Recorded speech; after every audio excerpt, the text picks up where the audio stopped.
Nyt on oikea aika miettiä Kiinan markkinoita, jos se ei ole vielä täällä. PRD Group auttaa pääasiassa suomalaisia yrityksiä tekemään liiketoimintaa Kiinassa turvallisesti.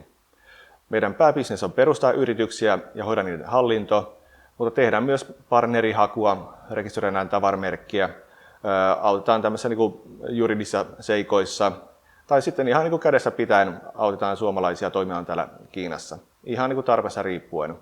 Toiset yritykset tarvitsevat enemmän apua, toiset vähemmän, mutta pystytään ihan siltä väliltä tekemään mitä tahansa.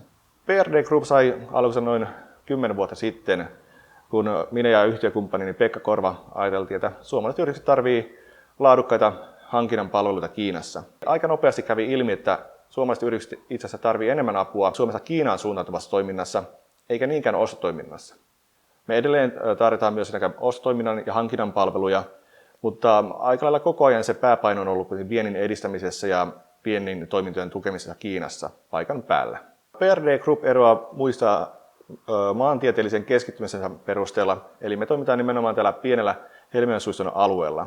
Me ollaan suomalainen yritys, meidän kanssa voi toimia suomen kielellä ja totta kai ollaan silleen tunnettu yritys, että ei olla mikään tämmöinen kasvoton kansainvälinen yritys, vaan ihan reilusti suomalainen yritys ja meidän nimet tiedetään.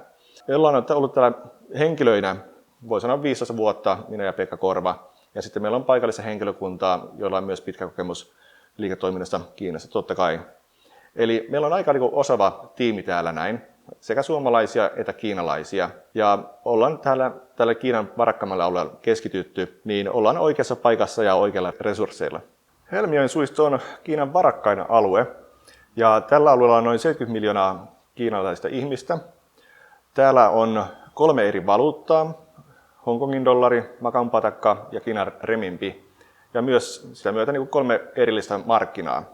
Eli täällä tapahtuu tosi paljon. Täällä on paljon tuotantoa, täällä on paljon kuluttajia, täällä on paljon mitä tahansa hyvin pienellä alueella. Tänne tulee liiketoiminta kasvamaan kansainvälisesti, mutta myös Kiinan sisällä.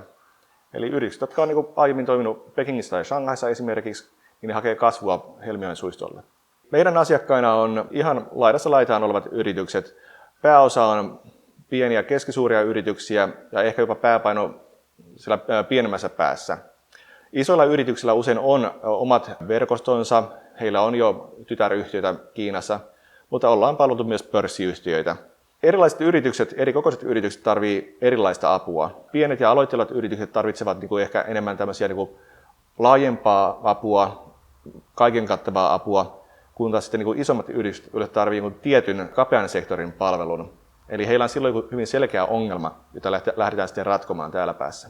Tärkein juttu, kun Kiinan markkinoilla miettii menemistä, on tavaramerkin rekisteröinti. Se on ainoa tapa, millä tämän oman tavaramerkinsä voi suojata Kiinassa ja myöskin siten, että pystyy reagoimaan, jos sen tavaramerkin suhteen tapahtuu jotain ongelmia Kiinassa. Jos sitä ei ole rekisteröinyt, niin sitten on käytännössä nolla mahdollisuudet tehdä yhtään mitään. Rekisteröikää ensin tavaramerkki Kiinassa ja sitten alkaa miettimään sitä markkinatutkimuksen tekoa. Eli siinä järjestyksessä. Pandemia on vaikuttanut hyvin erilaisesti ulkomaalaisten yritysten liiketoimintaan Kiinassa. Tässä on suurena erona se, kuinka nämä ulkomaalaiset yritykset on ollut Kiinassa läsnä ennen pandemiaa. Ne yritykset, jotka on ollut jo läsnä Kiinassa, niin niiden yritystoiminta on jatkunut hyvin samalla lailla kuin ennen pandemiaakin. Ne yritykset, jotka vasta tulossa Kiinan markkinoille tai ei ollut pysyvää edustusta Kiinassa, niin heidän toiminta on vaikeutunut hyvin paljon. Eli tässä on 2 hyvin erilaista segmenttiä, että toisilla menee ennenkin, toisilla on sitten vaikeutunut erittäinkin paljon. Ja tämä Kiinassa läsnäolo voi olla ihan oman tytäryhtiön kautta tai sitten vaikka PRD Groupin kautta. Että mehän ollaan ollut täällä koko pandemian ajan, eikä täällä ole mitään hätää. Liiketoiminta Kiinassa on toiminut hyvin normaalisti koko pandemian ajan. Nyt on oikea aika miettiä Kiinan markkinoita, jos se ei ole vielä täällä. Kun maailma on sekaisin, pandemia jyllää ja ei voi aloittaa kaikkea uutta, niin nyt on oikea aika suunnitella. Eli sitten on mahdollista pistää se suunnitelma käytäntöön, niin sitten ollaan valmiita ja pystyy toimimaan todella tehokkaasti ja nopeasti.